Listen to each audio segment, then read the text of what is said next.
Hello बच्चों, इस video में आपको पढ़ाने जा रहा हूँ MP board class 8 SST social science chapter number 1 from SST. So if you think that video is helpful for you, please hit the like button, subscribe to my channel because your one likes always motivates me to make more videos. So without further delay, let's get started. What is our first question? At first, we are going to discuss about the tick the correct option type questions, means objective type questions. So what is the name of the chapter? The name of the chapter is Introduction, How, When and Where. Introduction chapter में क्या है? How, when और where. How मतलब कब, कहाँ और कैसे। ठीक है, तो जैसे कि आपको पता होगा कि जो भी हमारे ऑब्जेक्टिव टाइप क्वेश्चंस होते हैं वो हमारे 1 मार्क्स के पूछे जाते हैं, जो कि हर सब्जेक्ट से हर चैप्टर से कहीं से भी ऑब्जेक्टिव टाइप क्वेश्चन 1 मार्क्स के आपके एग्जाम में पूछे जा सकते हैं। ठीक है, मैं अभी आपको कुछ टाइम बाद वीडियो अपलोड करने वाला हूँ कि कितने मार्क्स के कितने ना मार्क्स का आपका पेपर होने वाला है। जो भी स्ट्रैटेजी है सारा का सारा मैं आपके साथ डिस्कस करने वाला हूँ। चलिए मैं पहला चैप्टर स्टार्ट कर रहा हूँ और आपके लिए पढ़ाई के लिए परीक्षा अध्ययन से लिया गया है, जो कि आपकी पढ़ाई के लिए बहुत ही हेल्पफुल है। अगर आप ये पूरा वीडियो देख लेते हैं, पूरा इसको पढ़ लेते हैं, तो आपको कोई भी अदर बुक्स पढ़ने की ज़रूरत नहीं है, आप इसको बस लर्न कर लीजिए। ठीक है, चलिए देखिए, who among the following appointed the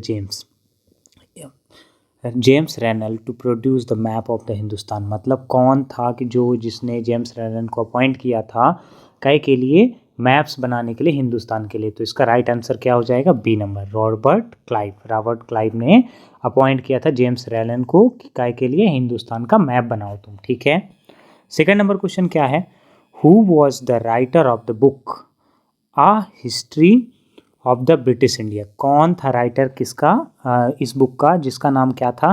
writer a history of British India. एक बुक लिखी गई थी, a history of British India.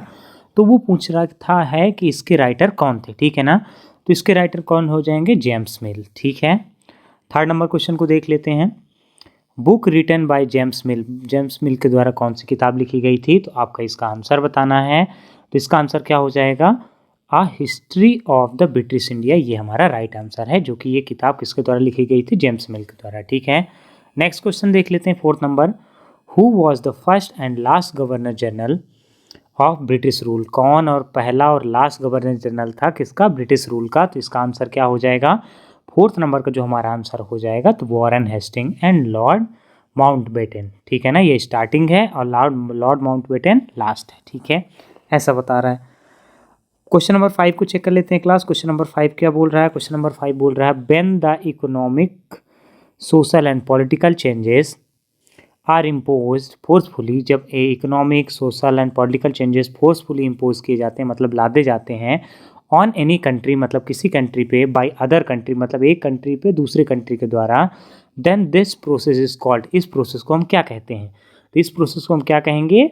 इस प्रोसेस को कहेंगे कॉलोनाइजेशन। मतलब जो कॉलोनी बना के लोग नहीं रहते हैं, जैसे मान लीजिए ब्रिटिशर्स हमारे यहाँ अटैक किए थे, तो वो कॉलोनाइजेशन के थ्रू ही हमारे इंडिया पे पूरा तरीके से कब्जा कर पाए थे। ठीक है, 6 नंबर क्वेश्चन देख लेते हैं।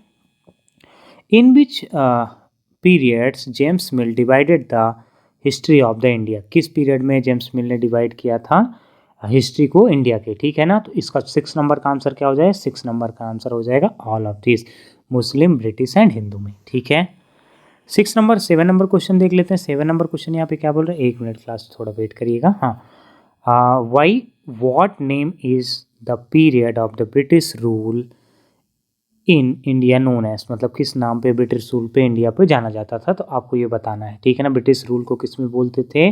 ब्रिटिश रूल जो हमारा है, why what name is the period of British rule in India known as. किस रूल पे जाना जाता ब्रिटिश नोन जो इंडिया पे थे?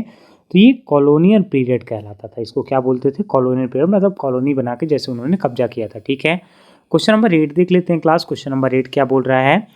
Important documents were kept saved. Important जो डॉक्यूमेंट्स हैं वो सेव करके रखे जाते थे। कहाँ रखे जाते थे? 8 नंबर को देख लेते हैं। 8 नंबर का लेबोरेटरी जो होती थी वहाँ पे रखे जाते, सॉरी आर्काइव में रखे जाते थे।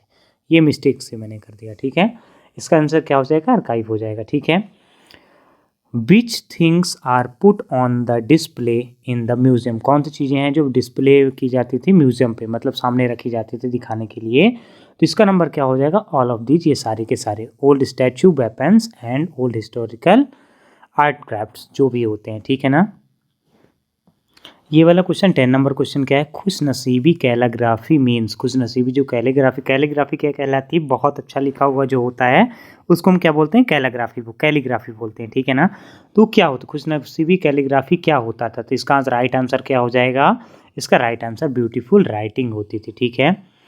When did the national archives of the India come up, ठीक है, तो जो नेशनल आर्काइव था इंडिया का वो कब निकल के आया था, तो इसका आंसर क्या हो जाएगा, इसका आंसर हो जाएगा ए नंबर, इन द 1920 सेंचुरी, ठीक है।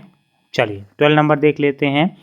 The census is conducted at the interval of how many year, जो सेंसस होता है मतलब जो जनगणना होती है तो कितने महीने के अंतराल मतलब कितने साल के अंतराल में कराया जाता है, तो बी नंबर हमारा क्या हो जाएगा 10 ईयर, अभी भी हमारा वही चल रहा है जो पुराने टाइम से चल रहा था, ठीक है। अब नेक्स्ट देख लेते हैं fill in the blanks. Fill in the blanks भी आपको 1 मार्क्स का पूछा जाता है जो कि एग्जाम पॉइंट ऑफ व्यू से बहुत ही ज़्यादा इंपॉर्टेंट होता है। देखिए, in the British era the first map of India was made by, British era में पहला मैप इंडिया का कब बना, किसने बनाया था, तो इसको आपको देना है कैप्टन जेम्स रेनन, किसने बनाया था, कैप्टन जेम्स रेनन ने, इसका राइट आंसर क्या हो जाएगा, कैप्टन जेम्स रेनन, ठीक है।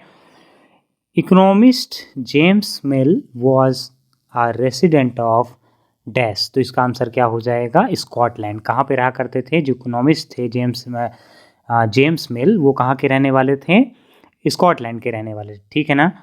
The railway in India started in, railway जो था इंडिया में कब स्टार्ट हुआ था, ये हुआ था 1853 में, कब हुआ था 1853 में, ठीक है।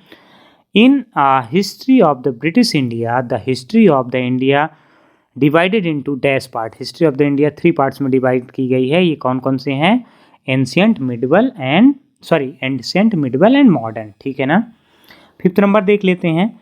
इन year Lord Warren Hastings become the governor general of India, मतलब किस साल पे लॉर्ड वारन हेस्टिंग है जो कि गवर्नर जनरल ऑफ इंडिया बना था, तो ये कब था 1773 में, ठीक है। Now class I am going to discuss about the very short type question, अब हम डिस्कस करेंगे वेरी शॉर्ट टाइप क्वेश्चन जो कि एग्जाम पॉइंट ऑफ व्यू से बहुत इंपॉर्टेंट है, ठीक है। तो इसको आपके 2 मार्क्स के ये क्वेश्चंस पूछे जाते हैं जो कि मैंने आपके यहाँ पे लिख दिए हैं, ठीक है ना। अब चलिए देखते हैं पहला क्वेश्चन क्या है, who have been referred all calligraphist, किसको पूरा का पूरा कैलीग्राफिस्ट में रिफ़र किया जाता है, तो calligraphist are those who specialise in the art of the beauty writing, calligraphy किसको बोला जाता है, जो बहुत ही अच्छा हस्तलेखन करते हैं मतलब लिखते हैं, उनको कैलीग्राफर बोलते हैं, ठीक है ना। They have been referred as a calligraphist, उन्हीं को हम किस नाम से जानते हैं, कैलीग्राफिस्ट के नाम से जानते हैं, ठीक है। बहुत ही इंपॉर्टेंट क्वेश्चन है जो आपको सारे के सारे लर्न करने हैं। Which things were given importance in history books of the British period, कौन सी चीज़ें हैं जो कि इंपॉर्टेंस दी गई है किसकी, हिस्ट्री बुक्स में, किसमें, गिवन पीरियड में, तो इसका आंसर क्या हो जाएगा, activities of the governor general, जो एक्टिविटीज़ होती हैं किसकी, गवर्नर जनरल की, बायोग्राफीज जो होती हैं, and image were given in the due to importance, जो इमेज होती है दी जाती है इंपॉर्टेंस में दी जाती है in history books of the British period, मतलब मोस्टली किस हिस्ट्री बुक में किसको ज़्यादा मान दिया जाता है, तो जो जर्नल्स होते हैं उन्हीं के बारे, गवर्नर जनरल होते हैं उन्हीं के बारे में सारी चीज़ें बताई जाती थी, ठीक है। Now how did the Indian historians divided the history of the India, Indian के जो हिस्टोरियंस थे इंडिया के तो कितने भागों में उसको डिवाइड किया है, तो the Indian historians divided the history of India, जो इंडियन के हिस्टोरिकन्स थे उन्होंने हिस्ट्री को 3 पार्टों में डिवाइड किया, पहला एंशिएंट, फिर मिडिवल एंड मॉडर्न, मैंने आपको ये पहले भी बताया, ठीक है। 4th नंबर क्वेश्चन देख लें। According to the James Mill के अनुसार what was the condition of the Indian society before the arrival of the British, मतलब उनके हिसाब से इंडियन सोसाइटी की क्या कंडीशन थी जब ब्रिटिश आए थे उसके पहले।